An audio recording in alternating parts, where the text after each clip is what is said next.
19 तारखेला छत्रपती शिवाजी महाराजांची वाघनकं, ज्या वाघनकांनी अफजल खानाचा वध छत्रपती शिवाजी महाराजांनी केला, ही इतिहासामध्ये आपली नोंद आहे. ही वाघनकं सातारमध्ये येत आहे. सातारा ही मराठ्यांची राजधानी म्हणून सातारचं नाव आहे आणि आपल्या इथं संग्रहालयामध्ये ही वाघनकं म्हणजे आणल्यावर इथं ठेवली जाणार आहेत आणि सगळ्यांना ही वाघनकं संग्रहालयामध्ये येऊन बघता येणं शक्य होणार आहे. आजची बैठक जी आहे ती कलेक्टर साहेबांकडनं नेमका म्हणजे महाराष्ट्र शासन आणि जिल्हा प्रशासनाचं नियोजन काय या संदर्भात याबाबत आम्ही बैठक मी त्यांना सकाळी म्हटलं लावा, जरा सगळ्यांशी चर्चा करा. कारण माझी विनंती आपल्याला सर्वांना, पत्रकारांना, इलेक्ट्रॉनिक मीडिया, प्रिंट मीडियाला आहे की सगळ्यांनी हे लोकांपर्यंत पोचवावं, सर्वसामान्य नागरिकांपर्यंत, शिवभक्तांपर्यंत, शिवप्रेमींपर्यंत, इतिहासकारांपर्यंत की इथं 19ला वाघनकं येतात. सगळ्यांनी एकतर पहिलं तर त्या वाघनकांच्या स्वागतासाठी उत्स्फूर्तपणे सगळ्यांनी यावं ही माझी सर्व शिवभक्त, शिवप्रेमी आपण जे काही करतो त्यांना विनंती आहे. मोठ्या संख्येनं याला जिल्हा प्रशासन, तसंच मुख्यमंत्री, उपमुख्यमंत्री, त्याचबरोबर पालकमंत्री, सगळेच राज्यातील सगळेच, त्याचबरोबर सुधीर भाऊ मुनगंटीवार हे सुद्धा यायला येणार आहेत. कारण त्यांनी हा खरं म्हणजे प्रयत्न सगळा सुरू केला होता आणि साताऱ्यामध्ये ही छत्रपतींची वाघनकं येतात. त्यामुळे सातारकरांनी मोठ्या संख्येनं या सर्व कार्यक्रमामध्ये आपला सहभाग नोंदवावा, वाघनकांचं दर्शन घ्यावं. ज्या वाघनकांनी पराक्रम, अफजल खानाचा वध करून छत्रपती शिवाजी महाराजांनी प्रतापगडाच्या पायथ्याला ज्यांनी केला, त्याचं आपल्याला आपली पिढी किंवा आपण जे आज आहोत आपण सगळे भाग्यवान आहे की त्या वाघनकांचं दर्शन आपल्या इथं आपल्याला मिळणार आहे. त्यामुळे सर्वांनी मोठ्या संख्येने यावं ही माझी पहिली तर विनंती आहे. दुसरं, अजून काही परवानग्या आम्हाला मिळवण्यासाठी आम्ही प्रयत्न करतोय. थोडीफार या वाघनकांची मिरवणूक म्हणजे जिथनं वाघनकं साताऱ्यामध्ये येतील तिथनं थोडी मिरवणूक काढता आली तर लोकांना त्या मिरवणुकीत पण सहभाग नोंदवता येईल.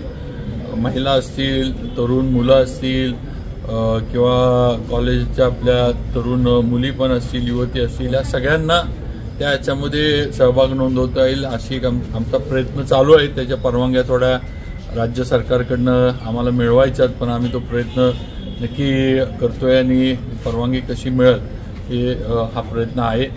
पण 19ला सगळ्यांनी मोठ्या प्रमाणावर सहभाग आपला द्यावा ही विनंती आहे. शिवाजी महाराजांनी अफजल खानाचा काढलेला कोथळा जे पोस्टर आहे ते पोस्टर किंवा गणेशोत्सवात देखावा देखील शासन करून देत नाही, त्याला प्रतिबंध असतो. त्यासाठी आपण काय मागणी आता हे कसं आहे, थोडं मागं मला वाटतं सांगलीला जी दंगल झाली त्याच्यावरनं थोडं ह्या गोष्टीवर त्याला बंदी आली होती. पण शेवटी इतिहास आहे, इतिहास म्हणजे हा इतिहास लिहिला गेलाय. आपण सगळ्यांना हा इतिहास माहीत आहे.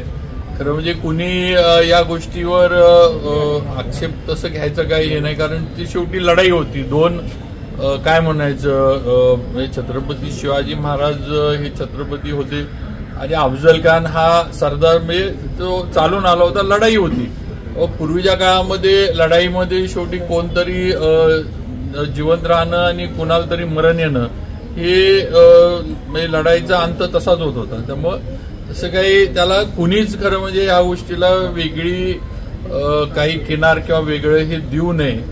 दुसरं माझी एक विनंती आहे की ही वाघनकं खरी का खोटी हा पण विषय काही लोक आता काढायला लागले. माझा त्या लोकांना पण एक हे आहे, पहिलं तर छत्रपती शिवाजी महाराजांच्या बाबतीतच अशा पद्धतीनं दुमत निर्माण होतील असे विषय काय येतात. मग शिवजयंतीच्या तारखेला किंवा कुणीही केलं नाही.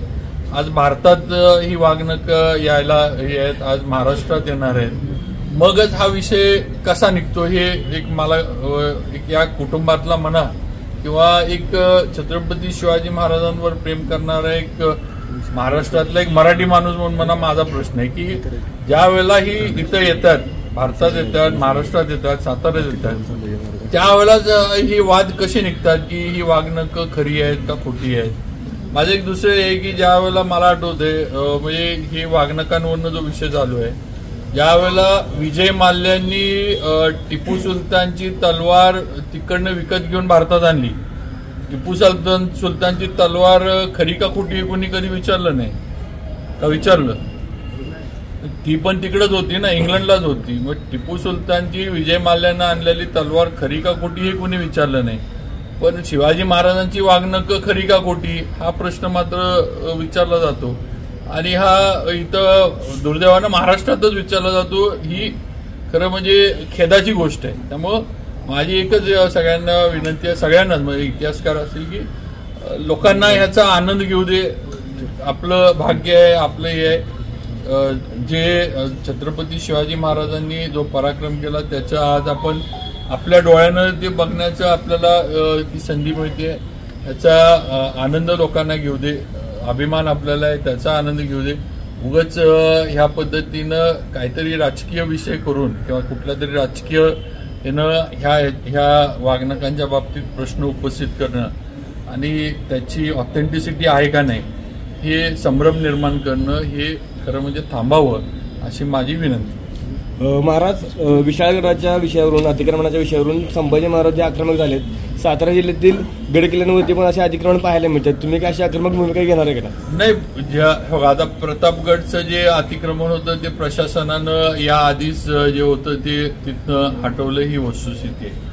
आणि अतिक्रमण कुठल्याही गडावर, कुठल्याही धार्मिक स्थळावर, मग हिंदूंचं असू दे किंवा मुस्लिम असू दे किंवा ख्रिश्चन असू दे किंवा अन्य धर्माचे असू दे, ज्यांच्या इथं अशा पद्धतीनं अतिक्रमण झाले असतील ती जिल्हा प्रशासन किंवा राज्य सरकारनं निर्णय घेऊन काढली पाहिजे. जे इतिहासामध्ये किंवा जे पूर्वीपासून आहे ते जिथल्या तिथं जसं तसं राहावं, ते लोकांना बघता यावं. पण त्याच्यामध्ये जर काही कुठे हे झालं असेल तर ते 100% हटवलं गेलं पाहिजे अशी नक्कीच माझी भूमिका आहे.